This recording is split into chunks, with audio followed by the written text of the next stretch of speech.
Você já reparou como o seu salário parece sumir do nada?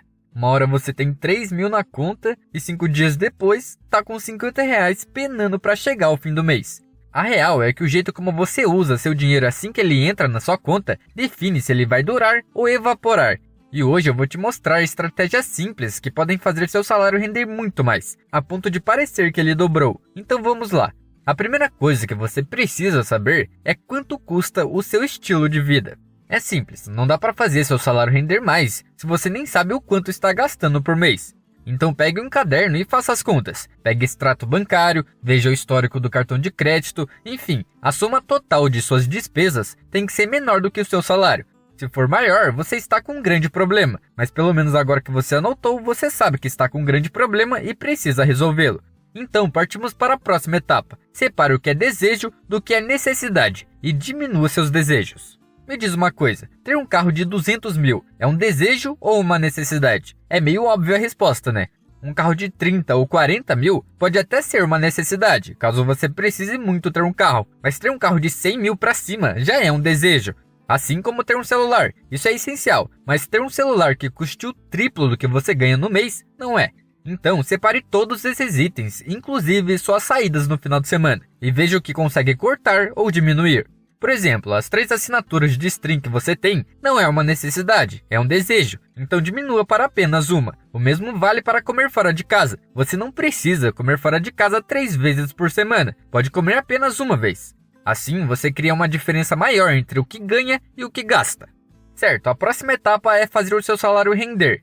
Em praticamente todo banco, existe um CDB que rende 100% do CDI com resgate imediato ou liquidez diária. Por exemplo, se você tem uma conta na Nubank, existe a opção de criar caixinha. Nessas caixinhas, tem um investimento com resgate imediato. É só você colocar seu dinheiro lá que ele fica rendendo todo dia. E como é resgate imediato, você pode tirar a hora que quiser e o dia que quiser. Esse é um jeito simples e seguro de ganhar um extra só por deixar seu dinheiro lá, sem precisar fazer nada. Agora, se você seguir esses passos, já terá uma margem maior entre seu salário e suas despesas. Então partimos para o próximo passo. Pague ou renegocie suas dívidas com juros altos. As pessoas não sabem, mas tem como ter um retorno garantido de 100% ao ano sobre o seu dinheiro. Nossa, 100% sobre o meu dinheiro? Como isso é possível? É simples, pague suas dívidas. Assim, você tem um retorno garantido sobre o dinheiro que você iria ter que pagar para ela. Porque se você tem muitas dívidas, não tem nem por que investir seu dinheiro. É como se você fosse ao médico e perguntasse quais são os melhores alimentos para comer e exercícios para fazer, enquanto você sabe que tem um parasita no seu corpo roubando todos os nutrientes. O médico vai simplesmente falar que você tem que fazer uma cirurgia para tirar o parasita, porque o problema não é a sua alimentação, e sim a coisa que está roubando ela. Então, se você tem dívidas com juros altos, redirecione tudo o que sobrar do seu salário para quitá-las. E existem 2 métodos bem comuns para lidar com as dívidas. O primeiro método é o avalanche. Esse é o jeito mais lógico de eliminar dívidas, pois prioriza o pagamento da dívida com maior taxa de juros primeiro. Ou seja, se você tem uma dívida no cartão de crédito de 12%, uma de um empréstimo bancário de 5% e outra de um financiamento de um carro de 2%, você primeiro paga a do cartão, depois a do banco e só depois a do carro. E o segundo método é o bola de neve. Esse método é o mais psicológico. Aqui você começa pagando a menor dívida primeiro, independentemente da taxa de juros. Isso cria uma sensação de progresso mais rápida. No caso do nosso exemplo, seria o contrário. Você primeiro paga a do carro, depois a do banco e só depois a do cartão. E embora esse método possa ser mais motivador, ele custaria muito mais, talvez milhares de reais a mais. Ou seja, vai no método avalanche. Outra coisa importante é pagar suas dívidas no dia do vencimento, nem antes e nem depois. Muita gente acredita que pagar a dívida antes do vencimento é uma boa decisão, mas a verdade é que essa não é a melhor decisão financeiramente falando. E por quê? Bom, se você seguiu o que eu falei, deixou o seu dinheiro rendendo por dia em algum CDB. Então, quanto mais tempo ele ficar nos seus investimentos antes de pagar as contas, mais dinheiro você ganha. Com isso, não vale a pena pagar as contas antecipadamente, a menos que você tenha um desconto para isso.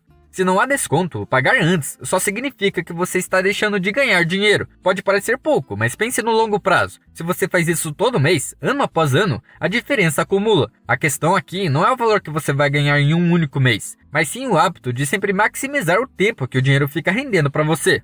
Então a regra é simples, se tem desconto para pagar antes, aproveita. Se não tem, segura o dinheiro investido até o vencimento da conta. O próximo passo é dividir o seu salário em semanas, não em um mês inteiro. E por que isso faz meu salário valer mais? Bom, porque primeiro, você não vai gastar todo o seu dinheiro de uma vez, pois seu gasto por semana é limitado. E segundo, agindo dessa maneira, você consegue fazer seu salário render por mais tempo na sua conta, o que faz você ter mais dinheiro ao longo do tempo. Então, em vez de pensar que tem 3 mil na sua conta, pense que você tem R$750 a cada semana. Essa técnica é tão simples que parece boba, mas quando você aplica, percebe que o seu dinheiro dura muito mais. A próxima etapa é fazer um fundo de emergência.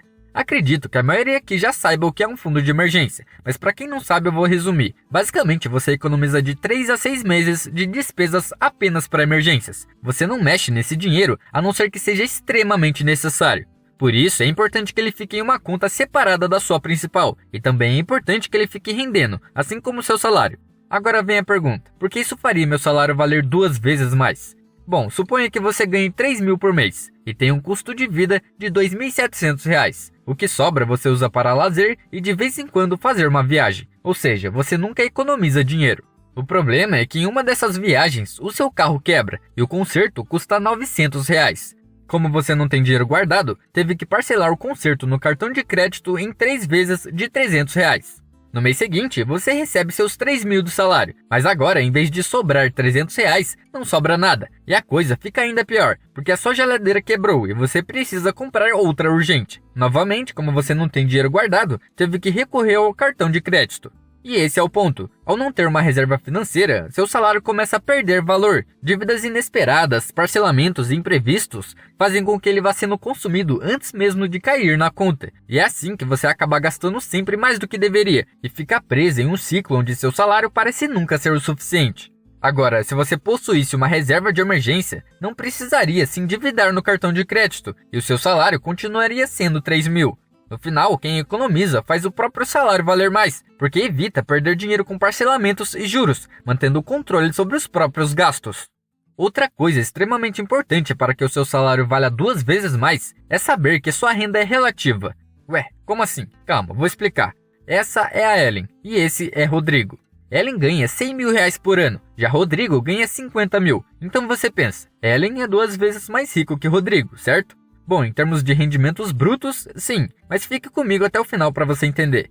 Ellen trabalha 50 semanas por ano, o que significa que ela ganha R$2 mil por semana, e devido ao seu trabalho exigente, ela também trabalha 80 horas por semana. Então, se fizermos algumas contas rápidas, descobrimos que Ellen ganha R$25 por hora. Agora, passamos para o Rodrigo. Ele também trabalha 50 semanas por ano, o que significa que ele ganha cerca de R$1.000 por semana. Mas aqui está um detalhe, Rodrigo trabalha apenas 20 horas por semana, ou seja, ele ganha R$50 por hora, e em termos de renda relativa, ele é na verdade 2 vezes mais rico que a Ellen. E a situação pode ficar ainda mais interessante. Ellen trabalha em Florianópolis, uma das cidades mais caras do Brasil. Seu custo de vida lá é de cerca de 72 mil por ano, o que significa que ela não consegue economizar muito da sua renda. E também ela não pode deixar a cidade, porque precisa estar fisicamente presente para fazer seu trabalho. Já o Rodrigo ganha seu dinheiro online. Ele não está preso a nenhuma cidade ou país e pode morar onde quiser. Então ele escolheu viver na Tailândia, onde seu custo de vida é de R$20 mil por ano. Isso torna Rodrigo, em termos de renda relativa, ainda mais rico. Ele tem total liberdade para escolher como e onde viver. Entende como, dependendo de onde você mora e de como você trabalha, o mesmo salário pode valer 2 vezes mais? Por exemplo, de acordo com o Google, a cesta básica em São Paulo é de R$830. Já em Aracaju, a capital de Sergipe, custa R$550. Fora isso, o custo de um aluguel pode ter uma diferença de 500, 600 ou até R$1.000, dependendo se você mora no centro ou em um bairro mais afastado, fazendo seu salário valer 2 vezes mais ou 2 vezes menos. Bom, agora que você entendeu, a próxima etapa é alocar 10% ou mais do que receber para investimentos que proporcionem crescimento a longo prazo. Isso envolve ações de boas empresas, fundos imobiliários, fundos de índice, casas para alugar, basicamente tudo que vai te dar um retorno ao longo do tempo. Eu vou falar um pouco sobre os pontos positivos e negativos de cada um, e você decide qual se encaixa melhor para você. Os pontos positivos das ações é que você começa com pouco dinheiro, tem um potencial de retorno acima de 12% ao ano e você recebe dividendos. O negativo é que tem uma volatilidade relativamente alta e exige estudo, paciência e tempo. Já os fundos imobiliários, os pontos positivos é que você começa com pouco dinheiro, recebe uma renda mensal e é fácil de investir. E os negativos é que os rendimentos dependem da qualidade do fundo e do mercado imobiliário. E ao contrário das ações, os retornos dos fundos imobiliários geralmente não passam de 10% ao ano. Agora passamos para os ETFs. Os pontos positivos são a ampla diversificação, ou seja, o menor risco, é fácil de investir e não precisa de muito conhecimento, sendo perfeito para iniciantes. Já os negativos é que você não tem controle, já que você não compra os ativos do fundo e o retorno depende do índice. No caso do BOVA11, que é o índice atrelado à Bolsa de Valores brasileira, teve um retorno médio de 10% ao ano. E por último são os imóveis para alugar. Os pontos positivos é que a renda é relativamente estável e a valorização potencial pode chegar a 13% ao ano. Já os negativos é que tem um alto custo inicial, passando de R$100 mil fácil. Tem muita burocracia e várias despesas de manutenção, fora a dor de cabeça de pegar um inquilino problemático. Bom, existem outros investimentos, mas esses são os mais conhecidos. Veja qual se encaixa melhor com seu perfil de investidor e aloque 10% ou mais aqui. A melhor opção para quem está iniciando ou para quem não quer dor de cabeça é investir em fundos de índice, porque se você começar a comprar ações individualmente, há uma grande chance de cometer erros. Você provavelmente não será um daqueles traders milagrosos que superam o mercado ano após ano, pois não tem acesso às informações necessárias para competir com grandes players. Já os fundos de índice, como o IVVB11, por exemplo, resolvem isso reunindo as 500 melhores empresas em desempenho. Quando uma empresa sai desse top 500, ela é substituída por outra com melhor desempenho. Para você ter uma ideia, o IVVB11 apresentou um retorno acumulado de 444% de 2016 até 2024, o que equivale a um rendimento médio de 22,29% ao ano. E embora o retorno do índice possa variar, imagine que você tivesse investido R$500 por mês nesse ETF durante os últimos 10 anos e continuasse a investir pelo mesmo período nos próximos 20 anos. Ao final, seu patrimônio poderia atingir impressionantes R$12 milhões. Isso mesmo, R$500 mensais poderiam se transformar em 12 milhões, claro, considerando que o retorno médio se mantivesse no mesmo patamar. E embora não haja garantias, o desempenho consistente ao longo de uma década sugere uma boa chance de retornos altos no futuro. Para fechar essa parte, existe uma regra universal sobre investir. O tempo é o seu maior aliado. Por exemplo, imagine dois amigos, a Júlia e o Lucas. A Júlia começou a investir para sua aposentadoria aos 20 anos, enquanto o Lucas começou apenas aos 30 anos. Ambos conseguem investir R$500 por mês em um fundo de investimento que rende, em média, 10% ao ano. Quando chegarem aos 60 anos, quanto você acha que será a diferença no patrimônio? 200, talvez 500 mil? Bom, a verdade é que isso não chega nem perto. Por conta dos 10 anos extras, a Júlia terá 1.700.000 a mais que Lucas. Aos 60 anos, enquanto Lucas teria um patrimônio de 1 milhão, Júlia teria quase 2,8 milhões de reais. Esse é um perfeito exemplo de como fazer seu salário valer 2 vezes mais, só que no futuro. Isso acontece porque os juros compostos precisam de tempo para maximizar os rendimentos. Quanto mais cedo começar, mais tempo seu dinheiro terá para crescer. E ao longo dos anos, cada real investido nos primeiros anos gera ganhos sobre ganhos, fazendo uma enorme diferença no futuro. E agora, como último ponto para fazer seu salário valer 2 vezes mais, é evitar a inflação do estilo de vida. Eu não sei se isso já aconteceu com você, mas quando você recebe um aumento, automaticamente sente que precisa melhorar de vida, comprar um carro melhor, um celular melhor ou até morar em uma casa mais espaçosa. Isso é o que chamamos de inflação do estilo de vida. Quanto mais você ganha, mais você gasta. O problema é que agindo dessa maneira, você nunca consegue construir riqueza. Afinal, não importa se você ganha 50 mil reais, se o seu custo de vida para se manter também é de 50 mil. Por isso, quando você receber um aumento, não gaste mais. Haja como se nada tivesse acontecido. Pague suas dívidas e deixe o dinheiro extra rendendo. E quando você juntar uma boa quantia, vai ver que seus 5 mil, por exemplo, agora aparecem 6, 7 ou até 10, dependendo do seu estilo de vida. Porque você não tem dívidas, seus investimentos continuam crescendo e o mais importante, você não se preocupa se o seu salário vai durar até o fim do mês.